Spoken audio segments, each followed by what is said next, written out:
Al-Ghifari itu maksudnya apa? Dulu saya ini berasal dari Ghifar, kampung saya kampung begal. Cuma karena saya masuk Islam, diajarin sholat, diajarin baik, sekampung baik semua. Ya. Makanya orang-orang Arab setelah itu, bahkan non-Arab, kalau datang memperkenalkan daerahnya. Imam Al-Bukhari, itu nama aslinya bukan Al-Bukhari. Nama aslinya Muhammad.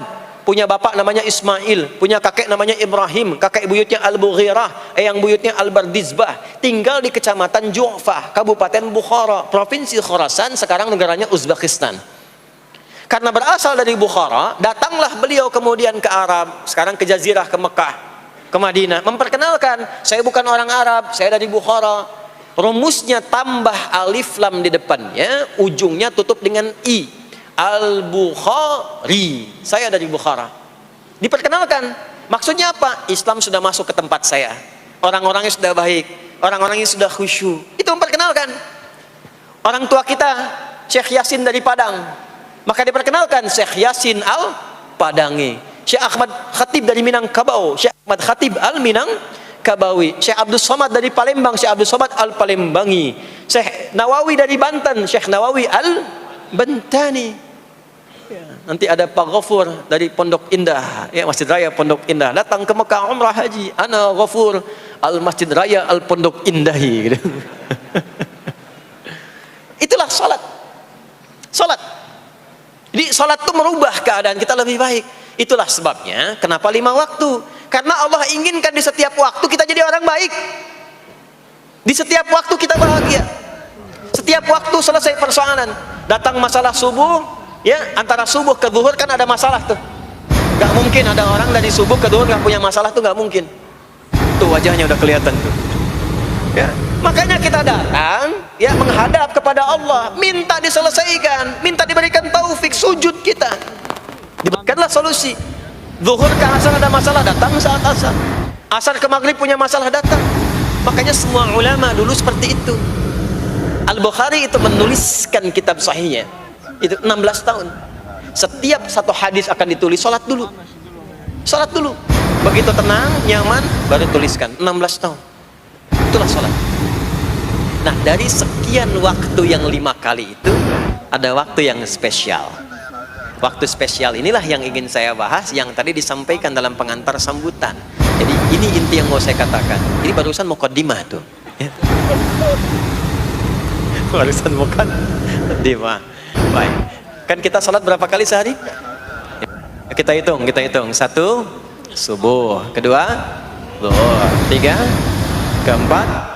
Yang kelima, isya. Berapa jumlah rakaatnya? 17. Baik ya.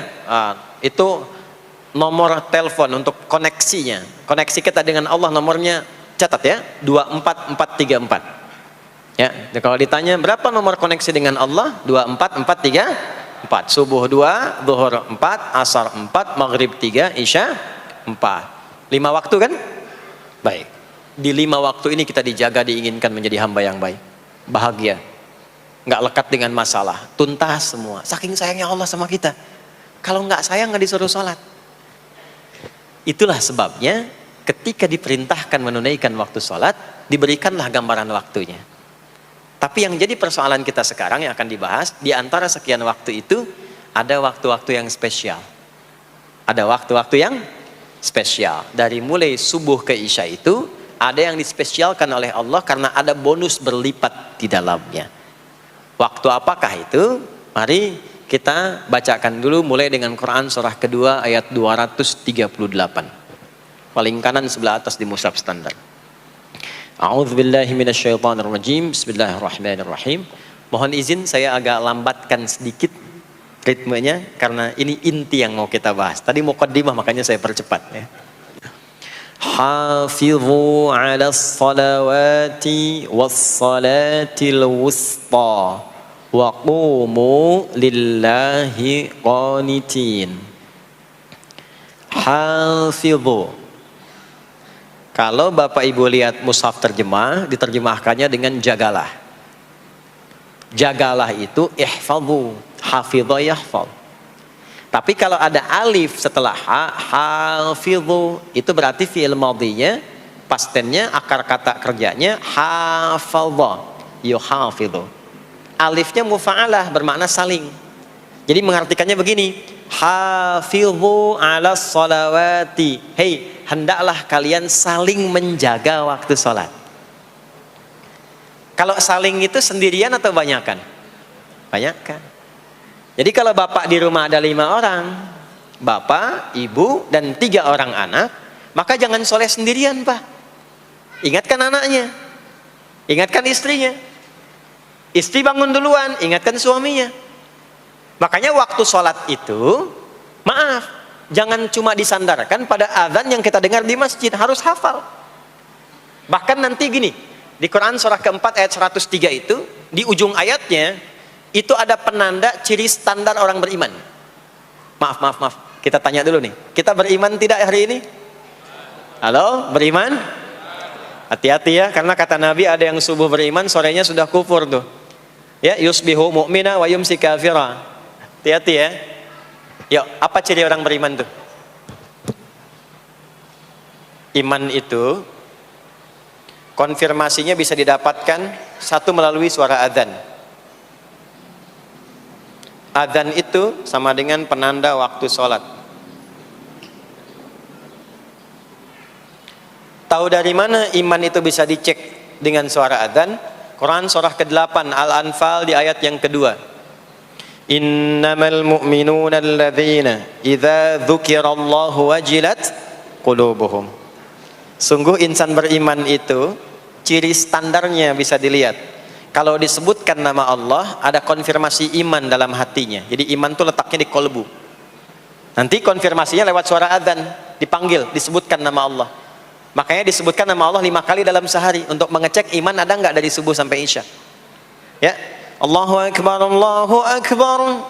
Ada getaran di hati kita, sudah adzan. Nah, itulah iman. Itulah iman. Makanya orang yang punya iman dengan yang belum punya iman akan beda getarannya. Ini hanya dimiliki oleh orang yang punya iman saja.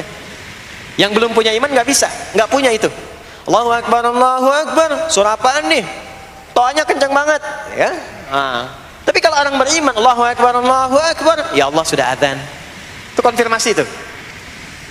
Nanti semakin tinggi imannya, bahkan ada yang orang sudah menunggu sebelum tiba waktunya.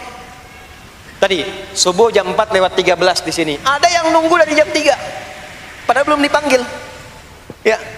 Masya Allah. Di Bekasi 4:09.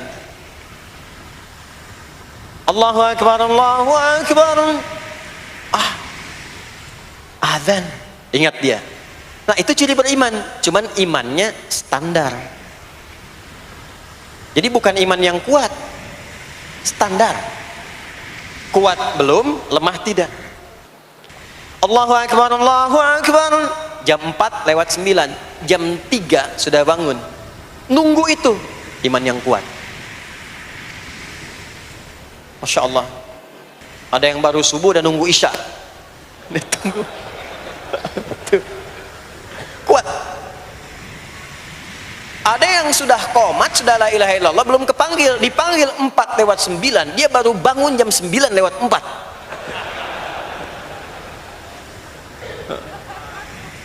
Tuh. Nah, ini iman lemah. Di bawah.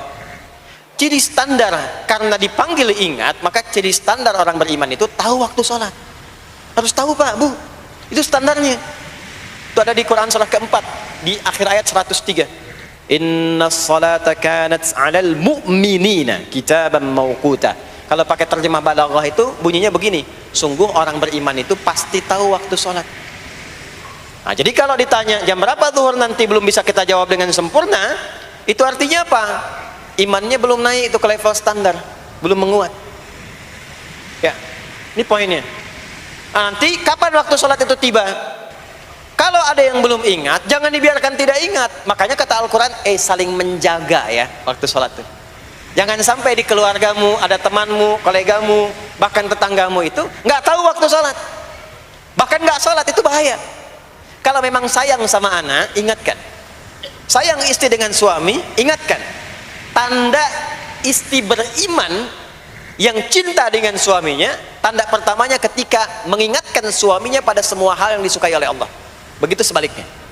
Maka kata Al-Quran, hafidhu, saling menjaga waktu sholat. Disebutkan di situ alas sholawat. Bentuknya begini. Tulisannya alif, lam, waw, alif, ta maftuha begini. Alas, begini tulisannya. Karena nanti ada yang begini, as-salat, ada yang begini. Biar saja, enggak usah. Ada yang begini, ta marbutah.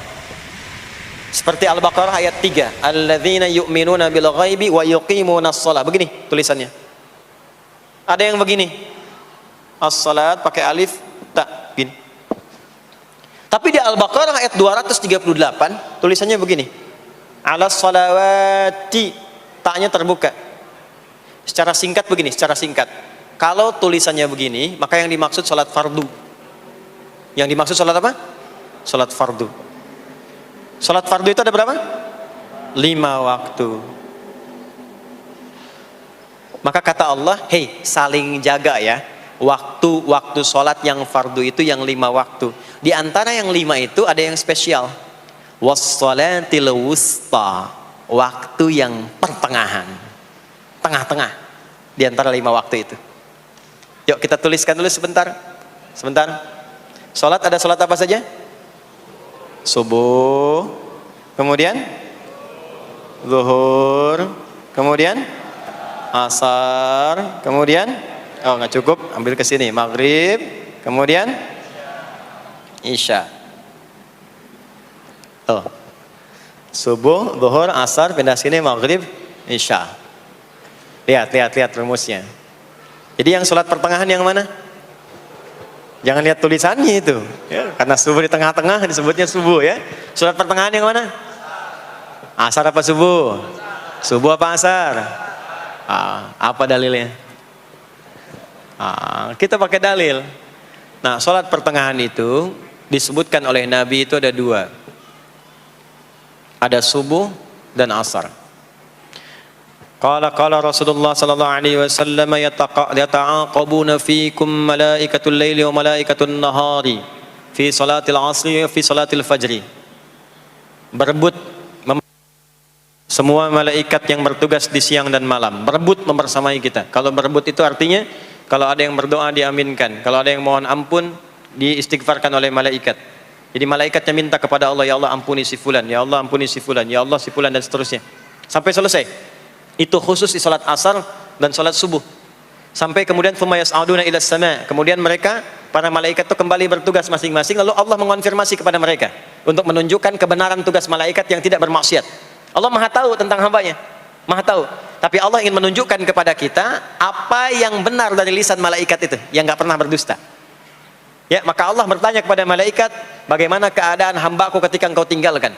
Maka disampaikan oleh malaikat itu, ya Allah, aku meninggalkan hambamu si fulan, dia sedang menunaikan ibadah, dia sedang sholat kepadamu, dan khusyuk berdoa, dan seterusnya.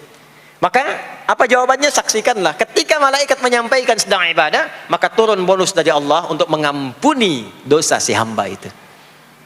Itulah manfaatnya waktu pertengahan. Waktunya disebutkan di hadis ini asar dan subuh. Antara asar dan subuh itu masih ada yang unggul, ada yang istimewa lagi. Apa yang istimewa?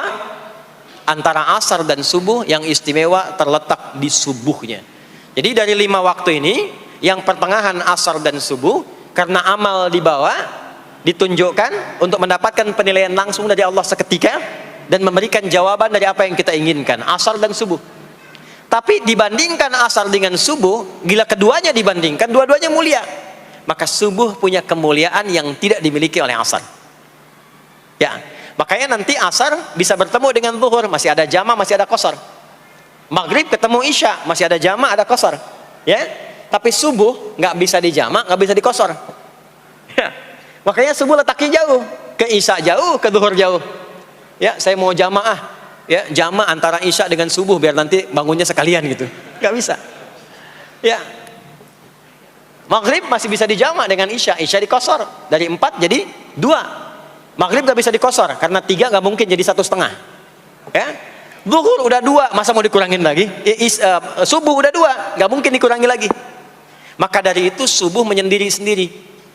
Nah, ada apa kemuliaan di subuh itu? Maka turunlah Quran surah ke-17 ayat 78 yang tadi saya bacakan di awal. Aqimis salata liduluki syamsi ila ghasaqil lail.